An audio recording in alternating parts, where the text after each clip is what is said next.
Well, let me ask you the question.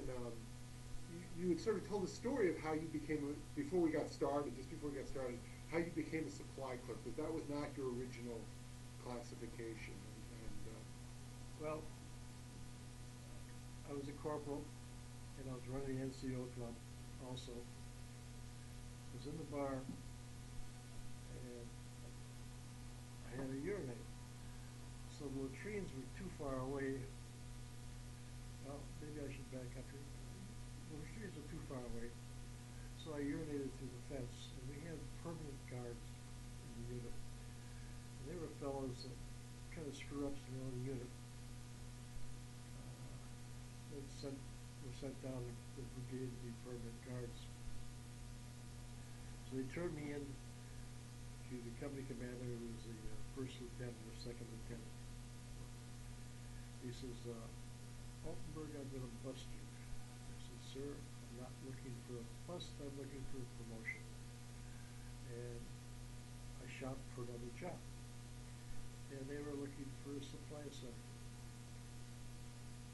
And I told them I knew company supply, which I didn't.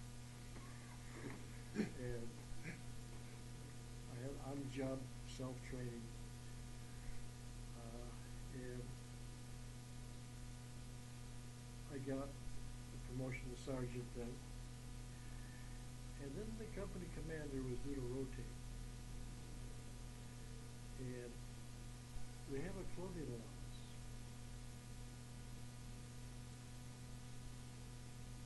And besides the clothing allowance, they were responsible for so much company property. He had a couple $1,000 of company property could account for. And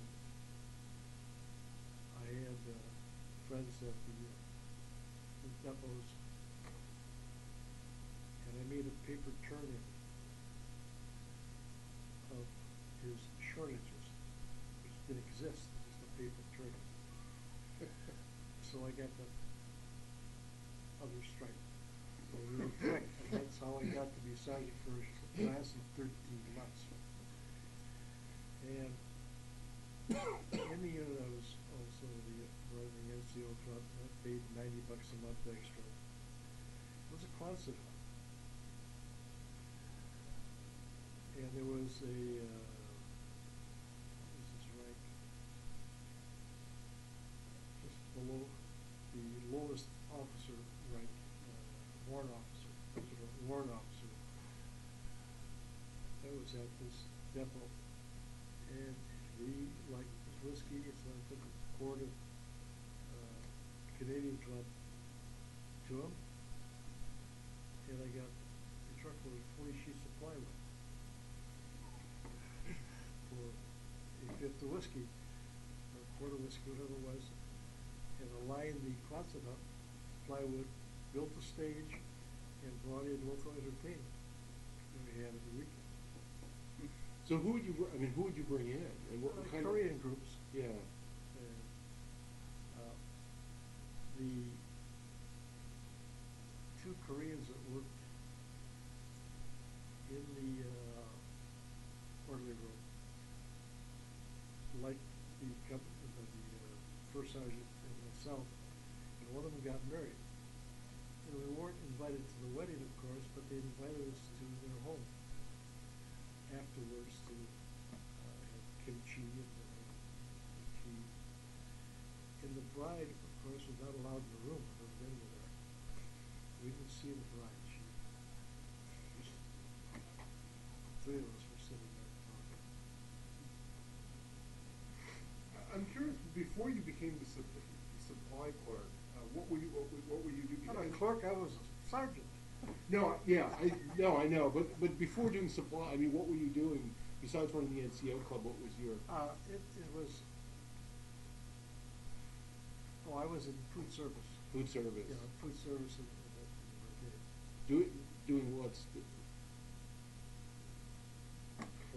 Clerking. Just typing. Just typing. Typing. Yeah. So you weren't actually doing. No. You weren't doing. I was just doing typing. Typing, and so it sounds like you had a very routine in Korea very routine. Until I got to the supply station. Yeah, but he, yeah. But in the sense, like you were in Busan the entire.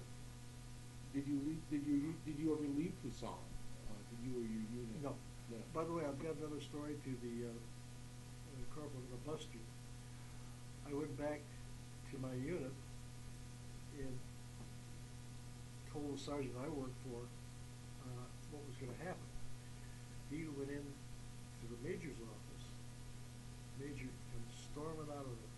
Went to the company commander and put him straight. There'd be no bust for Altenburg. I guess, how did you, I mean, a lot of guys would have just taken the bus figuring they had no choice. How did you know that you could just chop around? And where did you... The shopping around, I don't know. Maybe they told me. Maybe the major told me. Maybe that sergeant told me. I just don't. You don't know, because I don't remember. Because there's a lot of guys just told me about being busted. Well, they were, yeah, no, they were looking for a supply first. You knew this too. I was informed somehow or other. Yes, I don't recall. Yeah, yeah. When you had to learn on the job, could you what was Well, that? They would have requisitions, and a certain job would come through. They needed pipe, and I would just copy the other requisitions. And I never had any complaints if I screwed up on it. So you just looked at other paperwork and just figured follow the paperwork and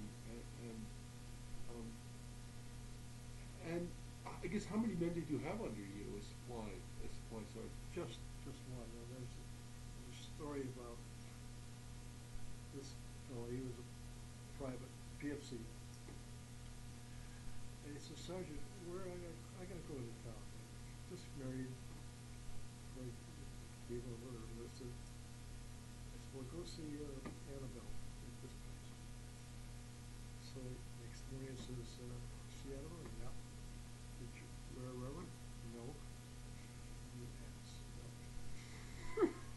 You got the clap, and you got a disease over there. You do for promotion. You didn't get it. So you could have used the money as a corporal. But he didn't get it, and I left shortly thereafter. So you don't know what happened. How long before?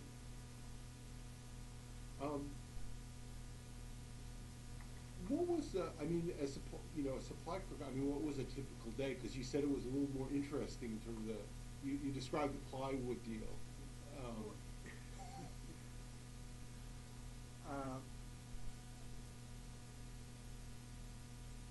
I had, well, the cooks always liked socks and underwear. So I always ate at the cook's table, which is better than the trooper's job. And cooks worked on 24, off 48. So of course the Korea and China is famous for pheasants, so we go pheasant hunting, so I had a lot of pheasants.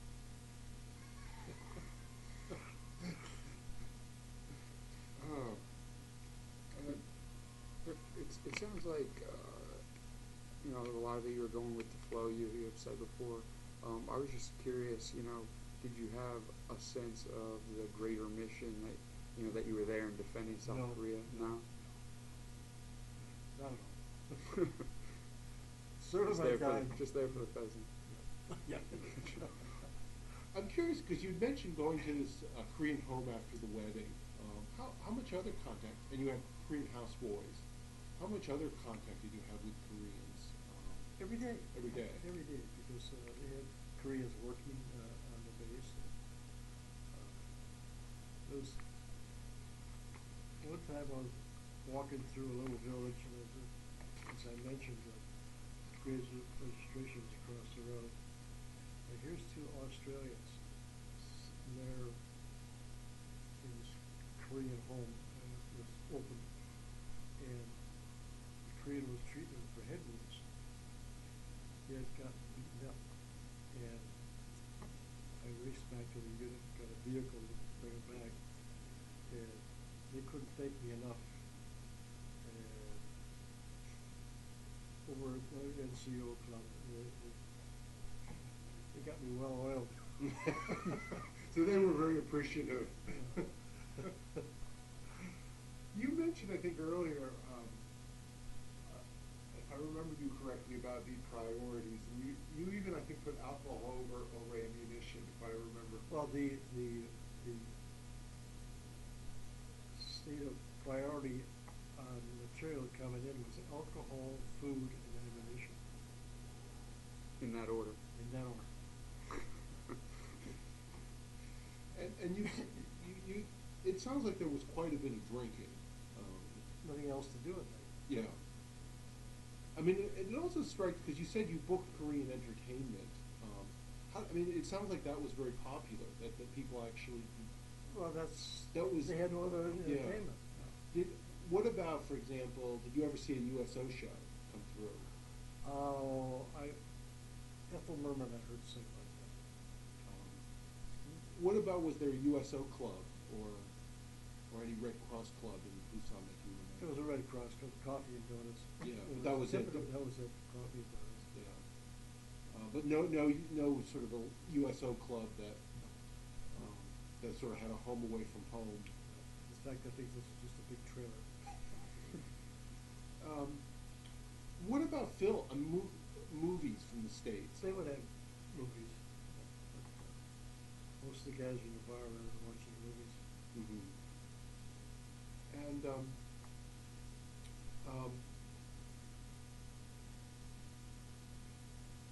I've lost my. In terms of mail service, how good was it? Or Good. How, It was good, real good. how often did you write home? Or did Well, you? I did quite regularly. When I was going on board ship, I kept a notebook, day-to-day experiences on it. I sent to my wife, to be. I got to Tokyo and mailed it from there. And how often did you write to your wife? Because she was my wife. I mean, your fiancée. Probably a couple, 3 times a week. Oh, okay. But she was daily on her basis. And on the back of the envelope of the email, I would write, the mailman got a kick out of it. It was run, mailman, run. Were you ever? It doesn't strike me that you were ever in harm's way. Is that accurate? That's correct. Yeah. Well, I probably was, but didn't know it. I used to do some dumb things all by myself that, looking back, it was a stupid thing to do. What were some of those? Just going off alone. Oh, so just going off in the countryside, yeah. Oh, okay, so you would go out into the countryside. Sometimes I would just take a Jeep just to get away for a while and go up in the mountains. Stuff. Because I think by that time it was reasonably secure around. It was. But it even was. so, that. And, but we carry weapons. Yeah. Did you? I mean, just a year before, I mean, Busan had really been this sort of perimeter. I mean, it was not that far. Almost got pushed in. Yeah. Did anyone ever tell you stories of that while you were over there serving? Was that? Those guys were long gone. Well, they were combat units. They weren't. Yeah. There. And it sounds like the only time that danger seemed to approach was that time they ordered you to dig slit trenches. That's perceived. Perceived threat, yeah. But otherwise, none. In terms of, I guess in terms of supply, I mean, I'm not surprised to hear some of the World War II guys, I've heard of whole Jeeps being appropriated and whole, but I had a whole truckload of overcoats that was loaded on my truck. It should have been, but I did not black market them. Yeah. I did make extra money, but that was to the lower 3 graders, Air Force and Marines, because they could not get liquor, only beer. So a Canadian Club, for instance, was $12.50 a case, and at the bar, it would be sold for 25 cents a shot. And so I determined how many shots I got out of a bottle, and that's what I sell it for. So, and some GIs are sent home for money, and their parents are sent them American money, which was a court-martial offense to have. And they knew that I had a lot of money on the NCO from Korean money, or script, military script, and they exchanged it. So when I got on board ship, I had about $500 in an envelope, because I was sending money home, but you only send $100 a month home. That's all that you could. You'd be investigated in anymore. I was the controlled black market. I got on board ship, and I handed this envelope to the ship's officer, and he went, took two fingers and went crunch, and money just feels like money no matter how you got around, I guess. I'm waiting the whole 2 weeks to be called in to be asked about this money, but I wasn't, and they gave it back to me on the way off. And that came from the currency exchange and selling of the alcohol. liquor to the Marines and Air Force.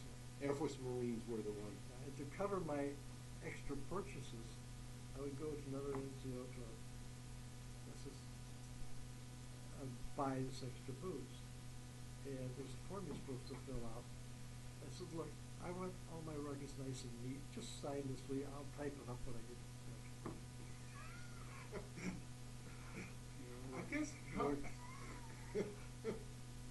how much sort of supervision was there? I mean, you So supply was fine. Yeah. Weren't bothered by anybody. no one ever like an inspector general just to make a routine visit or. So you almost described a situation where you'd have to really screw up. Yes, because one officer, I think it was a major, the company commander brought him in and said, hey, Altenburg, because the officers were given clothing allowance to be able to buy all the clothes. Give the major a pair of shoes, which I didn't know if I was being checked out. I said, no, sir. Refused a major. And no way of knowing if I was being checked out, so I didn't. So you said no. I said no. And that was it. That was it. But it strikes me as that's the closest you came to someone really you perceiving as being checked up out. Yeah. Did you know of supply clerks? Since it sounds like you got to know The sort of a supply web. sergeant, yes. Yeah, supply sergeants, supply clerk. I mean, were there some supply sergeants that? There was trading all the time. Yeah. You run out of this and that. And you would trade. You would just. But did you ever have a sense there were some supply sergeants that really had their hand in the till?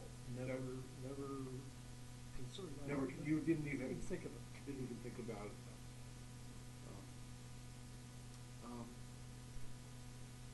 What were your impressions? I mean, you gave some impressions of the Koreans, but what other impressions do you have of Koreans in Korea? I mean, you also went into the countryside. I did one bad thing one time. The first sergeant and I were out drinking. He's driving a Jeep on the way back, and here's a Korean riding a bicycle. I put my arm out, hit him in the back, and knocked him off the bike. And I felt sorry. I sobered up and felt sorry about that. But they were basically nice people. And I mean, what were your impressions of the countryside? I mean, you had spent time. No. Japan, yes, Korea, no. It Yeah. was barren, no trees, mountains, barren mountains. So the Korean you remember is a very desolate. Very Yeah, both the countryside and the city was junk. Mm-hmm. I was very angry one time when I was corporal of guard, I think, or sergeant, but anyway, I was pulling guard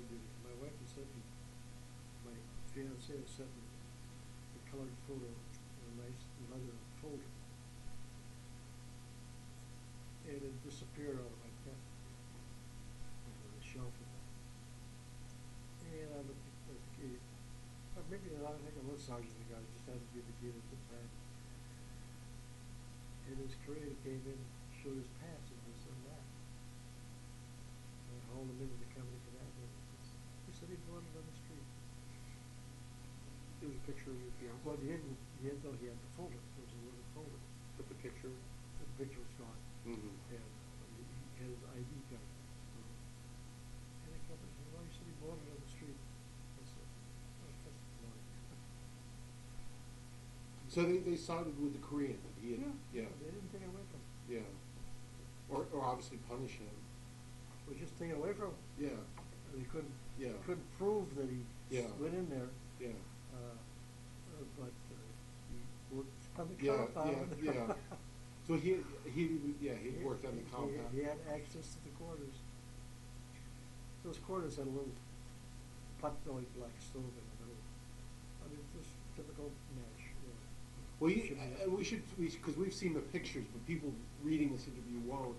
You essentially lived in a wall tent your whole time in Korea. No, just in the 409. Just in the 409. Yeah, I was in private quarters in the 523rd. So when you say private, how did that differ from the large wall tent? It was the building size large wall tent is what it was. Yeah. And you had the Koreans frankly nothing, taking nothing, etc.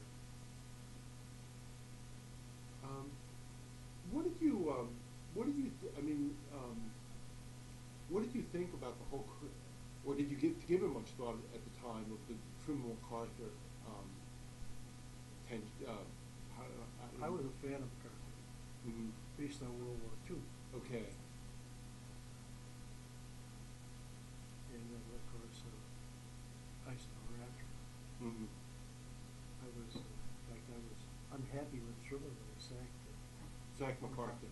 Were you still in service? You were still in service when that. Were you still in Korea with that? Yes. Yeah. Now you left Korea after your tour. Where did you go to next? Well, I left Korea because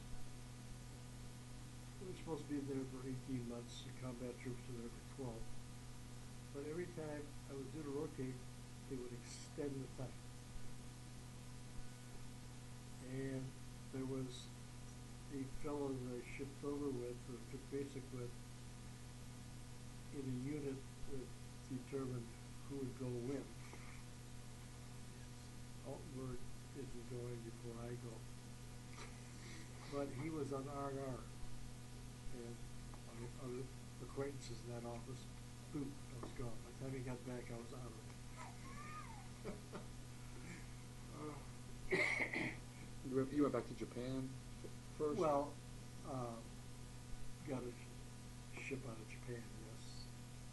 Ship to Japan, another ship. Right. We were delayed maybe a week because the general size ship that we were supposed to sail on took back 100 GI follow-ups, prisoners. So, big ship, 100 prisoners. We had to wait a week for another ship.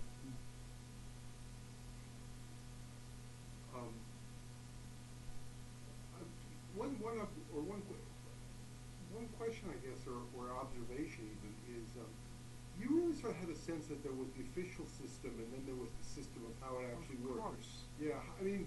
Now every time my wife says something, I say, yes, ma'am. Stop doing that. She said, look, I understand the voice of authority.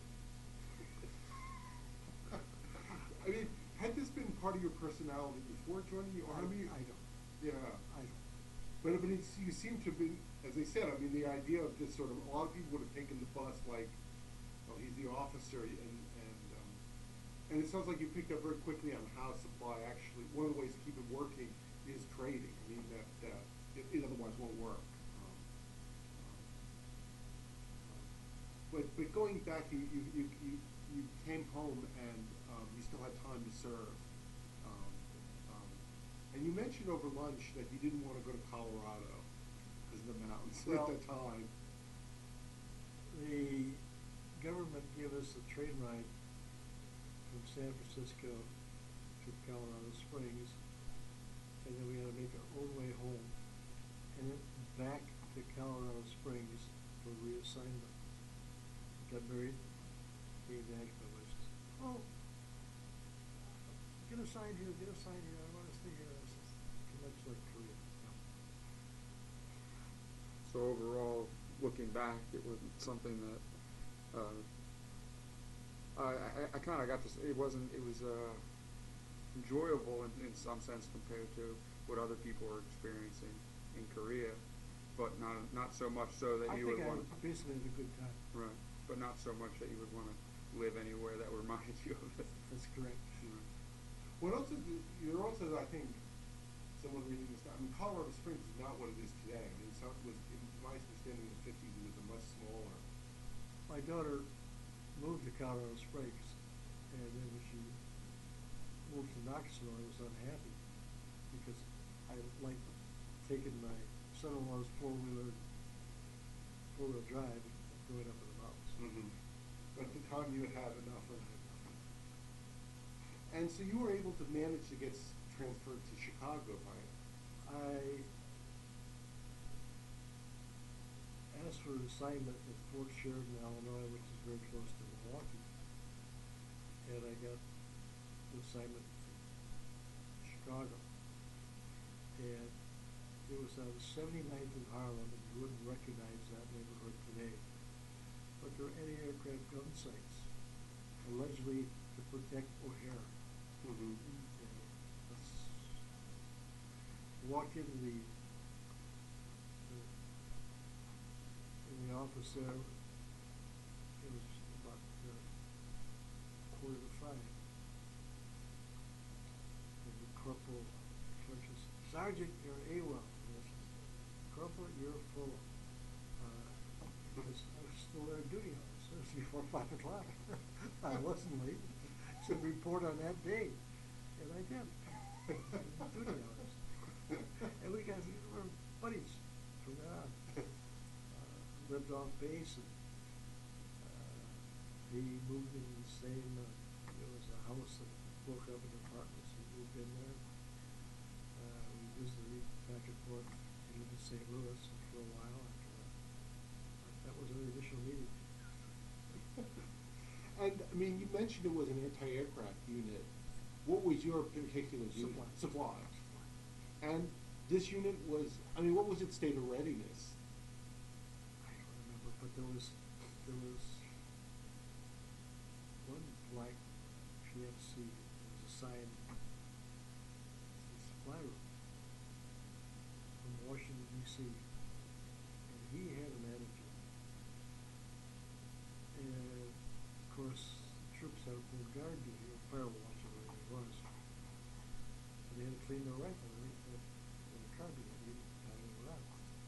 There wasn't a guard that ever cleaned a rifle when I was supply sergeant. Because that's all I had this PFC doing all day long, was clean rifles. I got through the rifles and clean them all again. Took care of that attitude. So in some ways your routine was very similar to, in a sense, to Korea, in the sense that you did supply and Oh, sure, yeah. No different, just location. dislocation. And was there a similar training as in Korea? Oh, no. No. That's because we were 79th and Harlem, Wilson State. Yeah.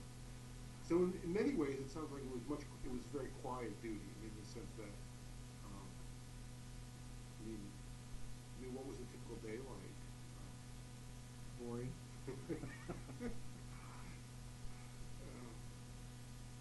It said here that I was going to ask if you got to use the GI Bill at all, and I didn't. No. I got married, raised a family, and had to make a buck. Did you marry after you got out, or did you get married On leave. on leave? I had about 9 months to do that.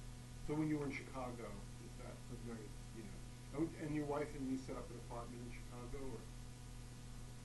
And so in many ways, you're at that point you're leaving. Back in civilian. Yeah, I mean you're even though you're still supply clerk, you're a supply sergeant. Excuse me. Keep wanting to just At make 5 you o'clock is out of there. Yeah, you were out. So it was a very much. And what about weekends? I mean, did you? Weekends off. Yeah. So really, by that time, it became very much a. Just do my time. Did you ever have alerts that you had a? Chicago. No. So who was? It was really It, mundane. Did anyone give you a story about re-enlisting or encouragement to stay in the reserves for your pension? Very little. In fact, I don't. They didn't do much because they knew I was out. And where did you formally separate? Was it in Chicago, or did they send you back to Milwaukee or At Fort Sheridan. Fort Sheridan? And it sounds like you never looked, in some ways, never looked back in terms of your Korean War and military. What do you mean by that? Well, I think you said you stayed in touch with one person. Is that, or who did you stay in touch with from your Korean? Well, there was one in Waukesha, which is 15 miles from where I live, and another one in Detroit, Michigan, Mm-hmm. and the fellow in Chicago, in St. Louis. The corporal that. Yeah. And you mentioned, I think, one reunion that you did, or there was a reunion. In Kalamazoo, Michigan. Did you go to? I went to it, yes. What was that? I mean, Yeah, it was a waste of time. did you ever join any veterans organization? No, I didn't need the need for a social life. I have made up my own. And I mean, I was in JCs. mhm. I didn't need that. the JC's and service service. That's Junior Chamber College. Okay. And I wasn't that kind of warrior that relived their stories like the veterans should. I wasn't for that. In fact, I belonged to the American Legion for a short period of time to please my father-in-law. He was World War One. he was a World War I veteran. Here. One, two. Huh. Well, He was a real legionnaire. It's not. Yeah. So he was after me. So. after you to join. And I would go to their Christmas Eve or Christmas day before Christmas Tom and Jerry deal. So big Tom and Jerry's. When he died, I was there. So there's really the family tie that leads you to the Legion, not any.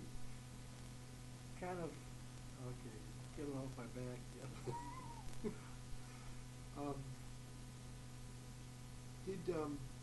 And you mentioned over lunch. I asked you. I mean, you've never been back to Korea or Japan. I mean, I'd like to go back to Japan. No desire to Korea. I guess. Have you ever thought that how? I mean, you said to me over lunch. I mean, if you went back to Korea, you wouldn't recognize anything. I mean, have you? I'm sure I would. Yeah. Has it surprised you how well Korea has done? Well, At least Southern Korea. you actually did it. I think, I'm sure. Yeah. So did, And in many ways, once you left the service, you resumed your salesman. As you mentioned earlier, that the Army was your last paychecks, a straight salary. That you lived on commission. I guess I asked a lot about being a salesman, but living on commission, was there ever a real sort of trough where you don't? I had a period of time that, I had one period of 21 demonstrations on sale, but that was just a brief period of time. But that was the worst. That Yeah. so So in other words, it was a fairly steady. Wanted to raise it, went out and worked another few hours.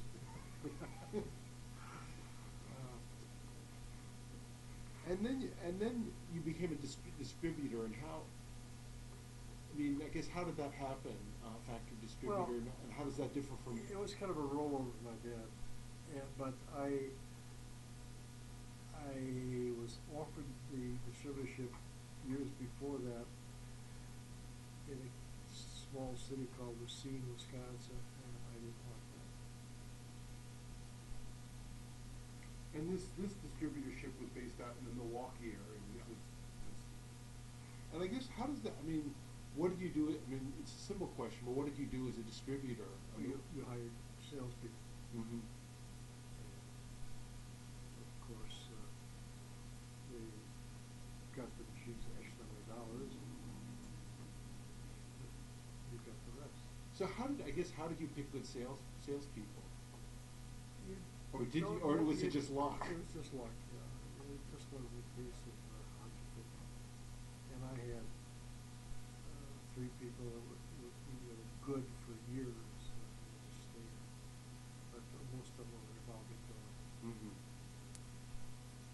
Do you feel like there was anything that, in terms of skills that you may have picked up during, as a supply sergeant, or anything that you took back I with think it was you? the other way around. Is that right? Your work in sales helped. Well, it sounds like you were very comfortable with people. Would that be a fair in terms of? Never thought about it. Yeah, but I mean, the fact is, it's sort of. It's just. I don't find it odd that I do this in oral histories, that I ask total strangers All kinds of questions. I wouldn't say about really intimate parts of their life, but more than you generally. If I were just count, average people on the streets and start asking you about your war service and growing up, and you on a daily basis you go into people's homes and spend an hour or two with them, and you seem to have liked that. Yes.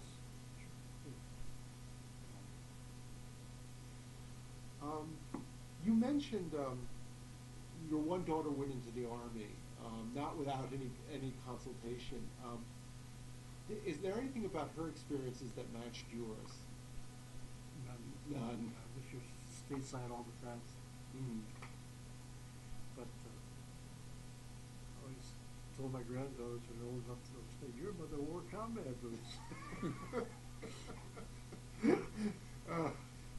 Quite literally. And you've retired to Wisconsin. Well, this idea of retiring someplace, I totally don't understand. Mhm. All your friends that you had, you got to start all over. Arizona, Florida, just exciting. I know my backyard. Why should I live someplace else? One of the things you also said in terms of your hobbies, or you No. mentioned, well, you did mention that the two channels you watch are Fox News and the Food Channel, and that. And playing cards. And playing cards. That's sheep said, yes. When you mentioned that cooking, that this was something you if I got a sense, you picked up some of that from your father. Is that, Well, or no, or maybe it was in my DNA, but it was just a case of survival. Because in sales, I sometimes would get up at 9, 10 o'clock, and she wouldn't make a meal for me. Oh, so you- You didn't like leftovers, which I eat them now, but I didn't then. So your wife said if you want a meal, make it. how interesting. so you had some really late nights at times. Well, that's true, because most of your sales are made at night. Oh, Major okay. contacts, knocking doors through the day, and the husband had to be home. I would not demonstrate to a wife alone. Really? I gotta ask my husband, so I have to come back anyways. So you would set up the deal and then the contact and then come back in. So that meant really long days. Yeah. I wouldn't start before 10. Oh, okay. Sleep in. One thing I guess in terms of how had the business changed by the time you retired? I mean, you mentioned that when you even started talking about it, that it's in some ways you said it's a lost art, door-to-door sales. What's Yeah, they don't do much door-to-door, they telephone call. And some distributors, I was never one of these, they would hire masses, training classes, and have to sell a few friends and relatives, and they would train them beyond that. They just keep Just getting a new hiring cycle of them. people. I would never do that. Mhm. If I hired you, I trained you, I took you out with me, I didn't do this friends and relatives type of stuff. So you, in a sense, you kept as a distributor your hand in part of the training process. Well, I also did a lot of my own personal stuff. So you kept selling. I kept selling. Yeah, I enjoyed it. Do you think there's still a future for door-to-door sales, or is that something that we just? I don't know. Yeah, I don't know. I guess is one of the close. What's the last thing you bought from a door-to-door salesman? Can you even remember? No, but it's on occasion. They're usually small products now, but they're not the vacuum cleaner type. If you likes the door stuff, I'll usually buy it. I don't know, it's a small item, you know. Yeah, what I yeah. mean, it's not a big ticket item like I did, but I say, that's all I made $5. A certain empathy for the door-to-door. We lived in a fairly nice house. My backyard is on the parkway. And as a youth, I always wanted to build a house on a hill or on a parkway. And got the opportunity from the second house to build on a parkway, and the backyard is, the closest neighbor behind me is 3 blocks away. Mm-hmm. And how long have you been in the house? 1966. Mm-hmm. You mentioned that you used to read a lot as growing up until the Army. Then I Just stopped. In fact, in Army, I took about 5 books along, and when I got to Japan, I dumped them because lugging them in that sack. Did you have any close library or access to art? No. So there wasn't magazines or No, there was no reading material. no reading material. Unless it was sent to you. Yeah. No wonder everybody was drinking. What have you taken up reading at all in retirement? It's hard for me to read a book. The last one I read, that was not too long ago, but it's been years, was Tom Brokaw's The Greatest Generation. Generation.